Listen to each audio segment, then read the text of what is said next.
Masuk ke dalam alam barzakh, ada azab kubur. Apabila satu orang yang hidup dengan Al-Quran, mengamalkan satu surah daripada Quran, satu surah aja, dia amalkan surah Al-Mulk, Tabarakalladzi biyadihil mulk wa huwa ala kulli syai'in qadir. Dia dibawa masuk ke dalam alam barzakh, roh dia dikembalikan di alam barzakh. Datanglah malaikat Munkar dan Nakir untuk bertanyakan soalan kepada dia dan untuk menyiksa hamba Allah ni. Apabila Munkar dan Nakir datang daripada arah kakinya untuk memukul dia, datang surah Al-Mulk. Tuan-tuan tengok, datang surah Al-Mulk pergi ke kaki orang yang mengamalkan surah tadi.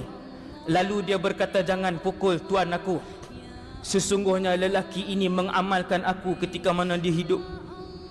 Lalu malaikat dan azab tadi datang daripada sebelah kepala.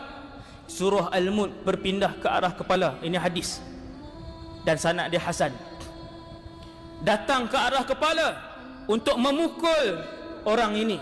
Maka surah Al-Mulk datang ke arah kepala. Dia kata, jangan menghalang malaikat itu, sesungguhnya tuan aku ini dahulunya membaca aku ketika dia hidup di dunia dulu. Maka malaikat datang daripada arah kanan. Surah ini mempertahankan tuannya di arah kanan.